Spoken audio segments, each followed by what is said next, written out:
What's up everyone? In this video we're gonna give this little 1.8 liter engine in my old Volkswagen Golf a deep clean. I have no idea when it was last done, so sit back and enjoy this one. As we can see here, there are a ton of caked in dirt, oil and grease stains and what have you. The approach for cleaning this one is going to be a bit more in-depth than just your normal routine engine bay wash. But in short terms, I can say that it involves a lot of degreaser and a lot of elbow grease. There's just no way around that.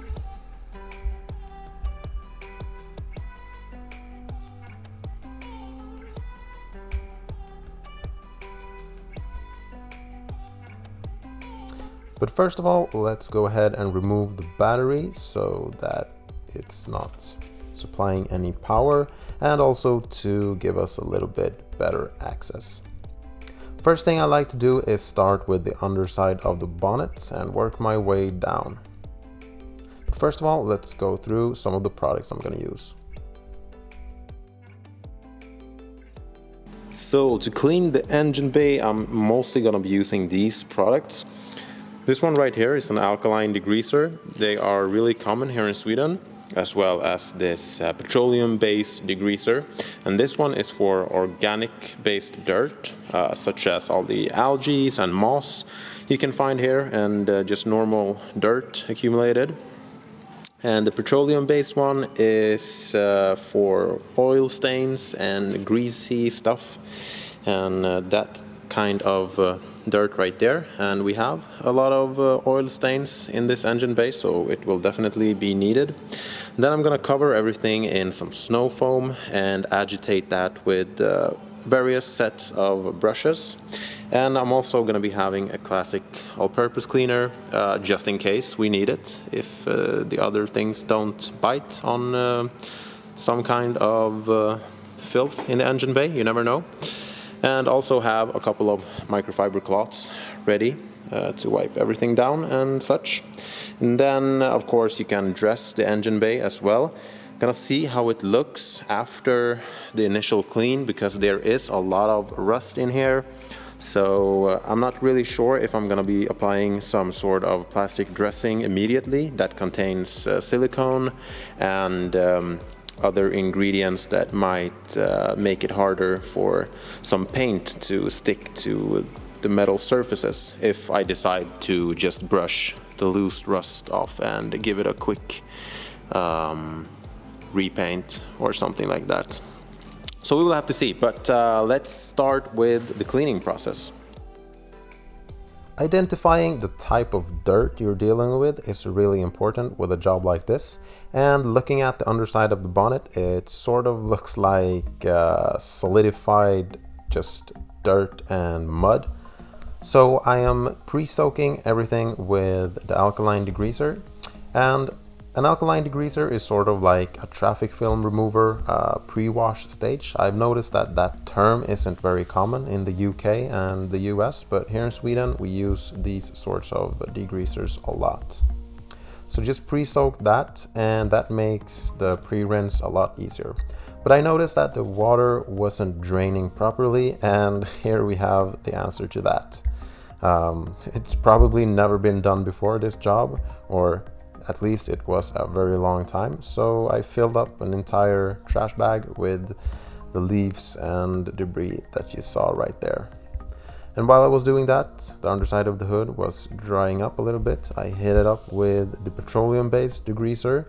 And as we can see here, the tar spots, the caked in oil stains dissolves really efficiently with this one. Another method you can use is to soak a microfiber towel with the degreaser and just wiping over the areas. That is a really efficient and also a pretty mild way of deep cleaning oiled panels like this. And then moving on to the engine bay itself, I'm just giving it a pre-rinse right here with the power washer to get rid of all the loose debris, which there was quite a lot of. Then after drip drying for a bit, I hit it with the petroleum-based degreaser once again. And the reason why I wait until it's relatively dry is because these sorts of degreasers works absolutely the best on dry surfaces. They're not as effective if you apply it to a wet surface. So they're a bit different compared to, say, a tar and glue remover that is citrus based, which I know is really common in other parts of the world. But as we can see here, it does a really good job in dissolving all that old oily, stainy substance everywhere. But unfortunately, there was some spots that had burned through, as you saw there on the power steering reservoir. And of course, you do need to repeat these steps a couple of times when dealing with an engine bay as bad as this one, which we're gonna see later on.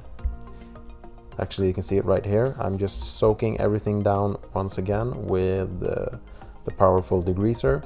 And then on top of that, I'm hitting it with the alkaline degreaser. And then I'm gonna give it a layer of snow foam as well. That way you combine the best out of three worlds and you give it a really powerful clean.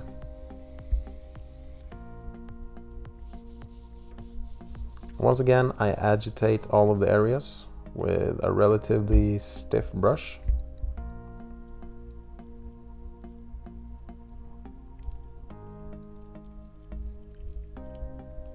Dealing with an engine bay like this, there's really no way around it. You really need to take the time and do everything properly and use a lot of degreasers, a lot of cleaning agents, and just going over everything and taking your time.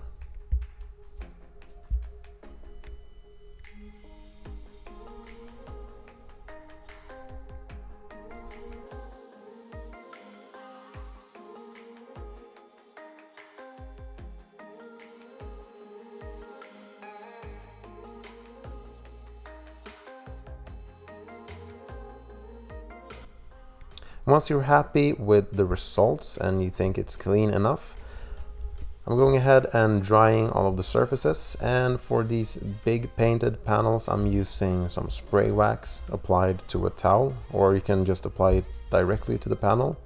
That way I'm both drying it and offering some sort of protection at the same time. And for dressing the plastic trim and the airbox intake and all of the black plastic parts, I'm using CarPro Pearl as usual. And this time I am applying it directly into a microfiber towel and then spreading it out over the plastic.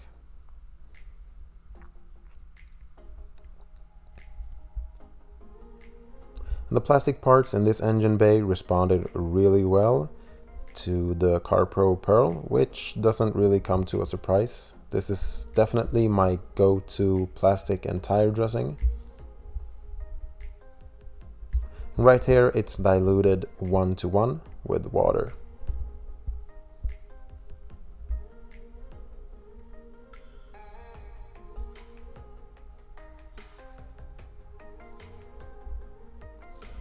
The reason I'm going with a little bit stronger dilution is, because this plastic is very old and dried up, so it didn't seem to have a problem with soaking up the stronger diluted pearl.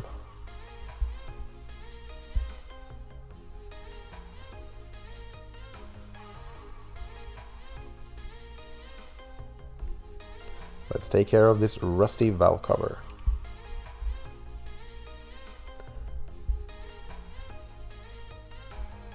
Some of the red paint in the engine bay was really dull and faded, so I'm using Mancerna's 3-in-1 polish and protection right here, which gives it a pretty decent looking finish in a very, very short time, as we can see right here. So I think I'm gonna call it as far as the engine detail goes. It's far from perfect as expected. It's a very old car. I can't detail away rust. But I did a few touch-up spots with some paint, just going over that real quick, as you saw with the valve cover. And the overall appearance is looking a lot better, because remember, this is how it looked before. And this is how it looks now. So definitely an improvement, and it will be a bit nicer to work on and to look at further on. And going to fit along well when we're gonna do the rest of the detail with this car. But I'm just gonna do one more thing, and that is to change the oil, because I mean, look at that oil filter. I have no idea when it was changed last, so let's just go ahead and take care of that real quick. I'm not sure how far I'm gonna take the mechanical work with this car, because the original plan was just to take it, give it a full detail, and then just pass it on to someone else that wants to take care of it. But yeah, it's starting to itch a little bit in my fingers. I wanna do some mechanical work as well, so we'll have to see about that. But just for now, let's go ahead and change the oil, so that is done at least.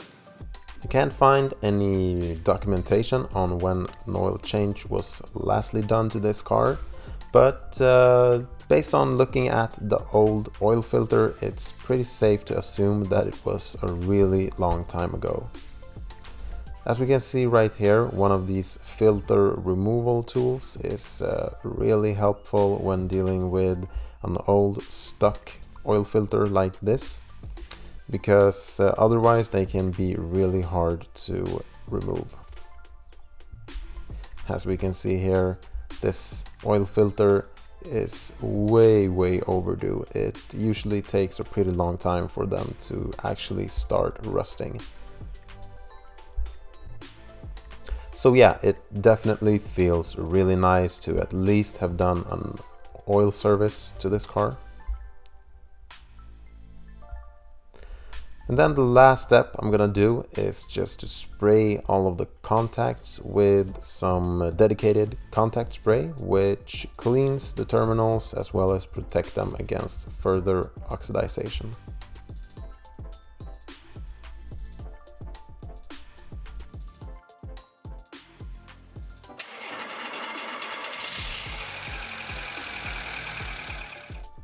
And there we have it. As you saw, the engine started up, no problems at all. So definitely a major improvement. Now, you can't expect a perfect engine bay, but that's just how it is.